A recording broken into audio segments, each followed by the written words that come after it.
Ladies and gentlemen, my name is Dan, and welcome to Kaito Chats, where I chat about anything on my mind in terms of anime, manga, or games. And games is the topic for this time because there's a lot to talk about, because this is just coming off the recent Nintendo Direct. This is going to be a live, unscripted sort of discussion about some of the things that interested me the most or caught my eye in that recent Direct. Yeah, the first one in ages, and there's a lot to talk about, so let's dive into stuff that interested me, or stuff that kinda has a few interesting edges to them. Starting with Twilight Princess HD. This was something that was kinda dug up recently in the eShop with the little icon, so a lot of people were probably aware of this being a thing, but it is cool that it is, again, a thing. Twilight Princess for me was sort of a 50-50 game. There's some good stuff in it, like Midna is probably one of the best characters in the entire series, and I like some of the stuff in terms of the scale and especially some of that final boss, but there was also some downsides like a lot of the drab and dull colors, very draining, and that draining. Speaking of draining, that flippin' long start that just really took its time for it to actually kick off the actual game. But there seems to be some improvements coming. They've added a lot more color, judging from the footage shown so far. There's going to be some extra stuff talked about down the line, but of course there was also the Wolf Link amiibo revealed, which probably I would have said would be the rarest new amiibo shown, but there's another amiibo shown later that is probably going to be even rarer than that, and I'm definitely going to see if I can get this Wolf Link one, because obviously, again, I really like Midna, and it looks pretty darn cool. And yeah, it's probably going to be interesting ride for me to dive back into Twilight Princess, and hopefully a lot of the negatives have been improved and changed and all that. And it's coming in March 4th, I think, next year, so who knows, maybe this is the version that's probably going to be the easier ride for me this time out. Next game I want to talk about is Xenoblade Chronicles X. Oh my god, I am so hyped for this. I cannot wait for it. I think it's coming out December 3rd next month. Not much was shown here in the Direct. It was just mostly teasing the game and talking about some packs which will help the load times for some stuff, which I'm very glad to see, because this is probably going to be one of the biggest games the Wii U's ever going to have to deal with. So hopefully that will help out some easing there. I would get it on the digital version because it will have all those packs built in, but I kind of want to get that limited edition stuff just because of all the extras included there. But I'm so pumped for that, and I cannot wait to get it. Next up, I want to talk about is the Nintendo Badge Arcade. This was something that's dropped recently, and I'm actually going to get it onto my 3DS as soon as I'm done recording this, because it's currently Friday. It's gone past midnight, after it was about 10 PM the Direct on my end. It looks fun, and it's nice to see that there's some new ways to customize the home screen. Future Dan, you're the one editing the video. Tell me, is it fun? Okay. After that, there was a funny little skit, typical of Nintendo, on Yokai Watch with Bill, Reggie, and a ton of donuts. Just Reggie going, Bill, Bill, Bill! Oh god, Nintendo, you know you build yourself up for memes sometimes. It's a good skit, it's cheesy, it's hammy, and I hope Nintendo never changes that kind of mentality sometimes. Next up, Pokken Tournament. Such a strange concept, but I'm so glad that it's a thing. And we are gonna have Shadow Mewtwo, including a Mega Evolved version of him. And judging from this trailer that was shown, there's some human characters shown as well, and it looks like there's some sort of story element. I don't know if that's true or not, but I hope so, because I want something a bit more than just a fighting game. Again, something kind of like past. Here's the thing, I just want a console Pokemon game that has some good story elements to it, kind of like the old Pokemon Coliseum games. or heck, I'll even just accept Pokemon Snap 2. You know you should make it, Nintendo. But back onto Pokken Tournament, this will be fun. Definitely going to look into it, and hopefully it's fun. And it's a good idea that they're having the Amiibo card available for those who want to straight away unlock Shadow Mewtwo, because I'm usually one of those people who hate having to unlock fighters in the fighting games, because that usually just takes up a lot of time, and I just want as many options as possible, so that's a good idea. A lot of people were hoping for some Star Fox Zero stuff, and of course there was. We got a trailer showing off the Star Fox team, including, of course, Slippy, and they mentioned barrel rolls, of course, and they also showed off some of the vehicle options, like the R-Wing, the Walker, the Chicken Walker, as most people tend to call it, the Landmaster, the Gravmaster, and the Gyro Wing, which all look like a lot of fun options.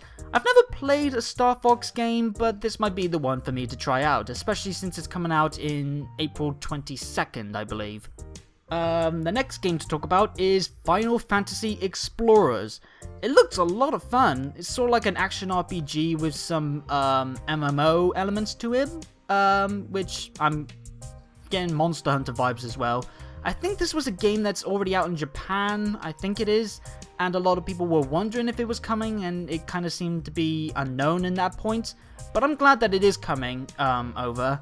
I like the fact that you can use all kinds of the various Final Fantasy classes, like the Black Mage, the White Mage, the Fighter, and all that, and of course all the cameos that you can have as well, and being able to use their sort of familiar fighting styles.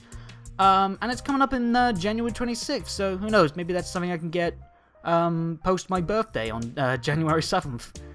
The next game I want to talk about, Fire Emblem Fates. I'm so glad we finally got some more information on this, and it's stuff that we really wanted to know about in terms of how the game is going to be released over here in the West. Because for those of you who don't know, it's got 2 editions, a 3rd edition down the line to come, and it's being sort of like the Pokemon games, as you were. And that's going to be the process for over here as well. You've got, I think it's Birthright and Conquest, and the 3rd game, which is sort of like a big Revelation chapter with all kinds of elements for both versions, called Revelation, which will come out down the line. I like the fact that you can buy one version and get the second one for cheaper as a download. Great idea there. Something I hope the Pokemon games adapt, because there's not really much to why you want to get 2 versions now these days with all the online features, but I'm rambling. But there's also a different option where you can get all 3 games as a special collector's edition, so to speak, with a pouch and an art book, which now will probably the one I'll get, just to get it all easy and get all the extra stuff as well. And that's coming out on February 19th, so we finally got a release date. And I can't wait for this game. I got into the Fire Emblem series late. Thank you, Vivana, for pointing out for me to get Fire Emblem Awakening. I really, really love that game. And I cannot wait for Fire Emblem Fates. I'm probably going to start on the Hoshido side, because I like some of the characters there and the Japanese, Asian elements, I guess, to the world there. And speaking of Fire Emblem, I'm kind of disappointed we didn't get anything in terms of Shin Megami Tensei Cross Fire Emblem, that game with all the Japanese idol stuff and all that entertainment side, which I'm really looking forward to. It's a shame that we're not getting anything about that in this direct, since it's coming out, I think, on December 25th in Japan. But something for the future. It's obviously a big localization issue as well with all the songs and all that. So hopefully we'll get it in the next direct. Next up was, for me to talk about, is Mega Man Legacy Collection. It's going to have all of the first 6 original Mega Man games, which will be a lot of fun. I'll probably check into that. I like some of the extra modes in it and all the extras. It'll be good for all the Mega Man fans. And those Mega Man fans will probably have a very hard time trying to get this flipping gold Mega Man amiibo. Like I said before, I think the Wolf Link amiibo is going to be rare as hell to get. this one is going to be even worse. It's going to be the Gold Mario again, all over. Best of luck for all you guys who want to get that. So yeah, best of luck. And afterwards, something I didn't expect at all. Pokemon Red, Blue, and Yellow, the first 3 original Pokemon games, are coming to the flippin' eShop. Bill opened up this segment saying, "Not sure what you're expecting, but I doubt it's this." And he was right. I never expected any of the classic Pokemon games to ever come to the eShop, just because I thought most people would assume, like me, that Nintendo would put off doing that just so they can make it easier for remakes, like when they did Fire Red and all that. But yeah, they're flipping coming to the eShop, and it's been 20 years as well since I've last played them as well, and oh my god, now I feel old. And of course they've upgraded it in terms of the trade function since you can't use the cable, and that's coming out on February 27th, and I'll definitely be getting, I might get Red this time, because I started off with Blue. That was the first one I had, and then I did Pokemon Yellow. But yeah, I can't believe that's on the eShop, and it's such a great idea to have that on at last. And who knows, we might even get other games from the series, like Pokemon Gold and Silver and all that. Next, Hyrule Warriors Legends, with a little teaser trailer for Tetra, Toon Link, the King of Red Lions, and the Skull Kid coming for that, and for the Wii U version as well. And we finally got the reveal of female Link, otherwise known as Linkle. Yeah, a lot of people were speculating about her finally making an appearance after a crossbow was showed in some trailers in the past, and no one holding it, and it looking like the crossbow that she used in the in some some concept arts, that's the term, before the game was made. And this was the game that it really needed to drop. A lot of people wanted a female Link in anything these days, and I'm really glad that we're finally getting it in the series, since this is the best place to do it. And she looks a lot of fun. She kind of looks like a tomboy sort of fighter in terms of how she is.